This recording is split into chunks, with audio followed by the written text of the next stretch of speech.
এত বড় জমিনটা আমি আল্লাহ সৃষ্টি করেছি কেন? বান্দা তুই আমার নাফরমানি করবে এই জন্য না।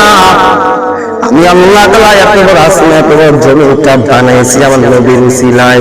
ও বান্দা এত বড় আসমান তুই বানাইতাম না যদি আমি আল্লাহ নবীকে না বানাইতাম। সেই নবীকে বলেছেন, সেই নবী বলেছেন যদি কোন ব্যক্তি রমাদান মাসে কোনো রোজা রাখে না, নবী বলেছেন যদি কোন ব্যক্তি রমাদান মাসে রোজার ইচ্ছা যার গুনাহটাকে হালকা করতে পারলো না, ওর মতো হতভাগা, ওর মতো কপাল পোড়া আমার উম্মতের মধ্যে কেউ হতে পারে না। অবশ্য আমরা রমাদান মাস পাইলাম, আজকে শরীর রমজান বিদায় নিতেছে, কিন্তু আমরা কি একবার চিন্তা থেকে করলাম আমাদের পিছনে শুরু রমজান অলরেডি চলেই তো গেল। রমাদান মাসে আমরা আমল কতটুকু করতে পারলাম? আমি রমাদান মাসে আমি 16টা তারাবি নামাজ পাইয়ে গেলাম, 16টা সাহারি আমি পাইলাম। আমি কতটুকু ইবাদত বন্দেগি করতে পারছি? রাসূল নবী বলেন যদি কোনো ব্যক্তি রমাদান মাসে একটা নফল ইবাদত করে আমি আল্লাহ তাকে ফরজের সমান সওয়াব দেয়। নবী তো আরো বলে গেছেন যদি কোনো ব্যক্তি রমাদান মাসে একটা ফরজ ইবাদত করে আমার আল্লাহ পাক রব্বুল কারীম তাকে 70টা ফরজের সওয়াব দিয়ে দেয়। এটা কার কথা? আল্লাহ রাসূলের বলেছে, আল্লাহ রাসূল কিতাবের মধ্যেই তো বলে গেল। ওরে বান্দা অবশ্য আমরা আমল বুঝি না, অবশ্য আমরা জানি কিন্তু আমরা লাভ বুঝি না। আমরা দুনিয়ার ক্ষেত্রে সব লাভ বুঝি কিন্তু আমরা আখিরাতের ক্ষেত্রে বিন্দু মাত্র লাভ বুঝি না। تو جاوا سنت احمد تجابا محمد قبوت نسب التراب شيطان كلنا مطلوبي والوليني خرسة بحجمكم। ওরে বান্দা রমজান মাস আগামী রমজান মাস পাবা কিনা তা তোমার নিশ্চয় বাবা নাই। আগামী রমজান মাস পাবো কিনা সে গ্যারান্টি বাবা কেউ তোমাকে দিতে পারবে না। শেষ রমজান আজকে পাইছেন কালকে পাবেন কিনা সে গ্যারান্টি আছে? কি গ্যারান্টি নেই। প্রতি দৈনিক মানুষ চলে যাইতেছে। এমন একদিন আসতে মসজিদের খাট আজকে শোয়া ওই ময়লা পড়ে গেছে, এমন একদিন আসবে যে কালকে এমন হতে পারে জুমার পরে আসর আগে খাটটা পরিষ্কার করা যাবে। সেজন্য একটু মৃত্যুর দিকে, কবরের দিকে একটু ঝুঁকি দাও, একটু মনোযোগ দাও। আল্লাহ রাসূল বলেন, আমি তো আপনাদের এখানে ঘটনা শোনাইছিলাম যে আল্লাহ রাসূল মৃত্যুকে কত পরিমাণ ভয় পাইতেন, যে প্রসাব করতে গেছেন, যে প্রসাব করা ওঠার পরে বিলাগুলো ব্যবহার করার সাথে তায়াম্মুম করতেছে। সাহাবা کرام জিজ্ঞেস করছিল না, ইয়া রাসূলুল্লাহ পানি তো নিকটেই আছে, আপনি কেন তায়াম্মুম করতেছেন? নবী আলাইহিস সালাম বললেন কি, হায় আফসোস আমি যে পানির নিকট যাইতে পারবো কি পারবো না সে নিশ্চয়তা আমারে কে দিবে, সে নিশ্চয়তা আমারে কে দিবে? আমি যে পানির নিকটে যাব সে গ্যারান্টি আমারে কে দিবে? হায় আফসোস আমার মৃত্যুটা যদি নাবালক অবস্থা হয়ে যায়। একজন নবী হইয়া, একজন নবী হইয়া মৃত্যুর অতি এত পরিমাণ ভয় পাইতে পারে, আর আপনি আমি কোথায় রয়েছি বলেন? আপনি আমি কোথায় রয়েছি আজকে? আল্লাহ তাআলা কালামের মধ্যে বলেন, ইয়া আইয়ুহাল্লাযীনা আমানুত্তাকুল্লাহা ওয়া তানজুর নাফসুম মা কদ্দামাত লিগাদিন ওয়াত্তাকুল্লাহ। ইয়া আইয়ুহাল্লাযীনা আমানু, হে ঈমানদারেরা আমাকে ভয় করো। কেমন ভয়? দুনিয়ার সবার থেকে বেশি পরিমাণ ভয় আমারে করো। ওয়াল তানজুর নাফসুম মা কদ্দামাত লিগাদিন ওয়াত্তাকুল্লাহ।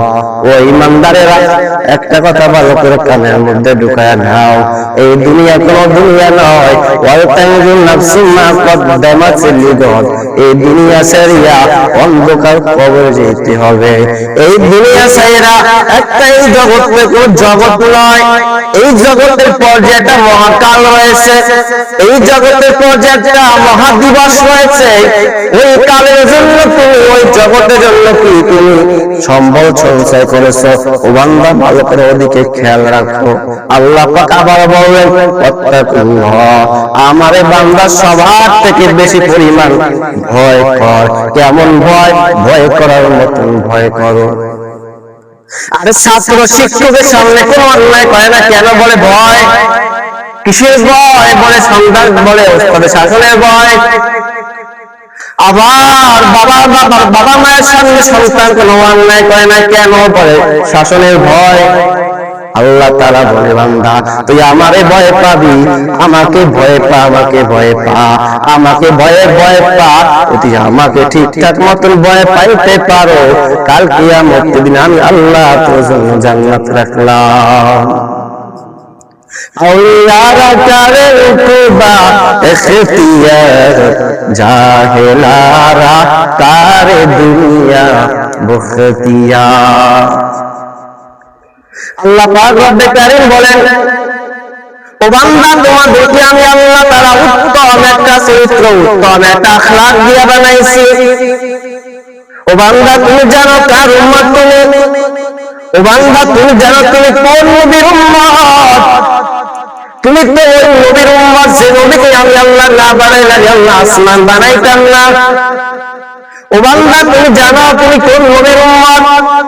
যে নবীকে না বানাইলে আমি লৌহ কলম কিছুই বানাইতাম না, আমি আল্লাহ জান্নাত বানাইতাম না, আমি আল্লাহ জাহান্নাম বানাইতাম না, আমি আল্লাহ পাক রব্বুল আলামিন তোমার মতন বান্দা আমি আল্লাহ বানাইতাম না। শুধু বানাইছি এই জন্য আমার নবীকে, আমার দোস্তকে উসিলায় আমি আল্লাহ সব কিছু বানাইলাম। ও বান্দা তুমি জানো আসমান দেখতেছো, জমিন দেখতেছো, এত সুন্দর জমিনকে আমি আল্লাহ সাজাইছি। কেন সাজাইছি? ও বান্দা তুমি তাকাও, দেখ রাত্রিবেলা যখন তুই আকাশের দিকে তাকাও, আকাশের দিকে তাকালে দেখতে কি সুন্দর তারকা জ্বলতেছে, কি সুন্দর চন্দ্র একটা উঠতেছে। ওই একটা চন্দ্র কিন্তু পুরো পৃথিবীতে আলো দেয়। ও বান্দা তুমি তাকাও দেখো আমি আল্লাহ পাক রব্বে কারীম কি বানাইছি। আমি আল্লাহ পাক এত বড় আকাশ মনে করিয়া, জীবনের শেষ নামাজ মনে করিয়া, জীবনের শেষ জুমা মনে করিয়া একটু আল্লাহর কাছে একটু মুতাওয়াজ্জু বেশি পরিমাণ হয়ে যাও বাবা। চক্ষু দুইটা বন্ধ করিয়া দেখো গত বছর রমজান মাসে কত মানুষ না দুনিয়ার বুকে ছিল, কত রমজান মাসে কত যুবক কত মানুষ দুনিয়ার মধ্যে ছিল, আজকে তো অনেকেই নাই। কত রমজান মাসে তোমাদের ভাই, তোমার আত্মীয়স্বজন, তোমার ভাই, তোমার মা দুনিয়ার মুখে ছিল, কিন্তু আজকে নাই।